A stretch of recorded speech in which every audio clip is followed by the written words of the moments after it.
சாமியாருங்க. சாமியாரு. கிண்டல் பண்றிய?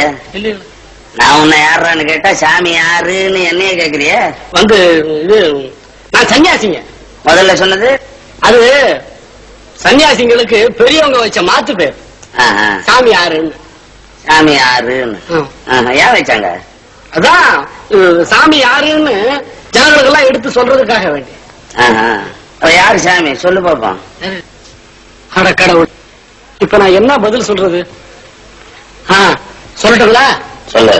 கிருஷ்ணர், முருகர், பரமசிவர் இதெல்லாம் எங்க அப்பா அம்மா சொல்லியிருக்காங்க. அப்போ சாமி யாருன்னு தேடுற? ஆமாங்க.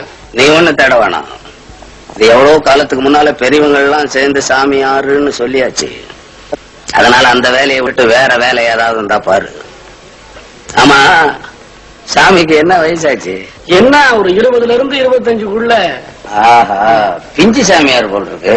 ஆமா, இந்த தொழில் சுலபமா இருந்த உடனே இதை கையாளுறா போல் இருக்கு. ஐயா, இதுலயே ஏகப்பட்ட சிரமம் இருக்குது. இதுக்கெல்லாம் வயசு, படிப்பு, நல்ல எண்ணம், யோகிதை எல்லாம் வேணும்னு பெரியவங்களே சொல்லி இருக்கிறாங்க.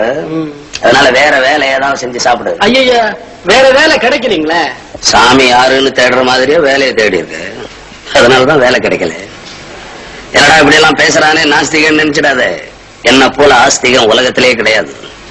அது போனா போட்டோம், நான் வேலை கொடுத்தா ஒழுங்கா சரியா? ஐயோ, தங்கமா செய்யறாங்க. தங்கங்க செய்ய வேணாம், வேலை செய்யறியா? செய்யறேன்.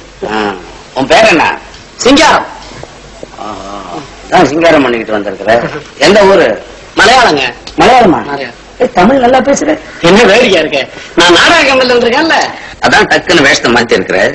அது போனா போட்டோம், இந்த காவி உடையெல்லாம் கைட்டு வச்சுட்டு கொஞ்ச நாளைக்கு இங்க வேலை பாரு. அப்புறம் வேலையே செய்ய வேணான்ற எண்ணம் தோணும் இல்ல, அப்ப இதை தூக்கி மாட்டிக்கிட்டு வெளியே போயிடு. மாயாண்டி, என்ன கூப்பிட்டீங்களா? ஆமா, இவன் அழைச்சின்னு போய் சாப்பாடு போட்டு, நேத்து நாம போட்டோம் பாரு ஒரு திட்டம், அதுக்கு இவனை தயார் பண்ண. போயிட்டு வா. சிங்கரா, இங்க ஒரு நாடகம் நடத்தலாம்னு ஏற்பாடு பண்ணி வச்சிருக்கேன். அதுல உன்னதான் வில்லனுக்கு வில்லனா போட போறேன். இவரு கூட? ஆமா, சும்மா போ, பரவாயில்ல போ.